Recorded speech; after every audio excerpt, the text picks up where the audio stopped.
আসসালামু আলাইকুম, আমি সম্রাট। সবাইকে 6 to 12 একাডেমিতে স্বাগত।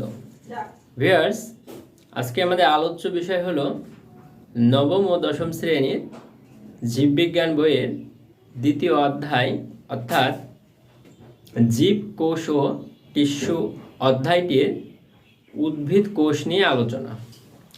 এই উদ্ভিদ কোষের চিত্রটি আমি নিজ হাতে এঁকেছি এবং এই উদ্ভিদ কোষের ভিতরে যে আরও বিভিন্ন জিনিসগুলো থাকে সেগুলো নিয়ে এই চিত্রটি আঁকা হয়েছে এবং এই উদ্ভিদ কোষের ভিতরে যেগুলো আছে এই দ্বিতীয় অধ্যায়ে পরবর্তী পড়াগুলো এই উদ্ভিদ কোষের ভিতরে জিনিসগুলো নিয়েই তৈরি করা হয়েছে, যেমন কোষ গহ্বর, ক্লোরোপ্লাস্ট, নিউক্লিয়াস, মাইটোকন্ড্রিয়া, এগুলো নিয়ে। তো চলো ভিউয়ার্স, আমরা ক্লাসটা উপভোগ করে দেখি। এখানে আমি একটা উদ্ভিদ কোষ এঁকেছি। কোষ কি, কোষ কাকে বলে এবং কোষের প্রকারভেদ, এগুলো নিয়ে আমার পরবর্তীতে ক্লাস থাকবে। আজকের এই ক্লাসটিতে শুধুমাত্র আমরা উদ্ভিদ কোষ নিয়ে আলোচনা করব এবং এই কোষটি এঁকেছি। এর পরবর্তীতে প্রাণী কোষও আঁকা হবে। আমাদের নবম ও দশম শ্রেণী কিংবা যে কোনো বায়োলজি পরীক্ষা কিংবা বায়োলজি শেখার জন্য এই উদ্ভিদ কোষটা অত্যন্ত প্রয়োজনীয়। তো উদ্ভিদ কোষ দিয়ে শুরু করেছি আমি।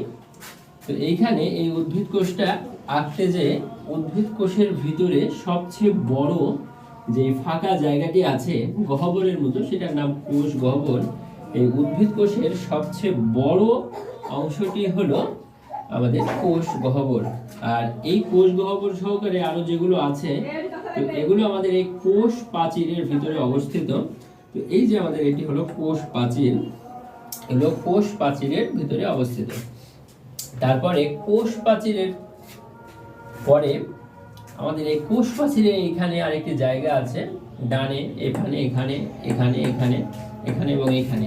এই জায়গাগুলোর নাম আমার এখানে হলো আন্তঃকোষীয় ফাঁক। আন্তঃকোষীয় ফাঁক, আন্ত কথার অর্থ হলো বাইরে আর অন্ত কথার অর্থ হলো ভিতরে। এটা আন্তঃকোষীয় ফাঁক কথাটির অর্থ হলো বাইরের দিকে যেই ফাঁকটি, সেটাই হলো আন্তঃকোষীয় ফাঁক। তার পরবর্তীতে আমি এই বাইরেরগুলো আগে আলোচনা করে নিলাম, এরপরে ভিতরের অংশগুলো আলোচনা করব। তো ভিতরের এখানে শুরুতে আমাদের এই যে এখানে যেটা আছে সেটা হলো প্লাজমা মেমব্রেন। এই যে প্লাজমা মেমব্রেন। তারপরে এই যে পুরা আমাদের উদ্ভিদ কোষটিতে ফোঁটা ফোঁটা ফোঁটা ফোঁটা করে যেগুলো দেওয়া আছে, অর্থাৎ এইভাবে যেগুলো দেওয়া আছে, এগুলোকে বলা হচ্ছে সাইটোপ্লাজমীয় ধাত্র। সাইটোপ্লাজম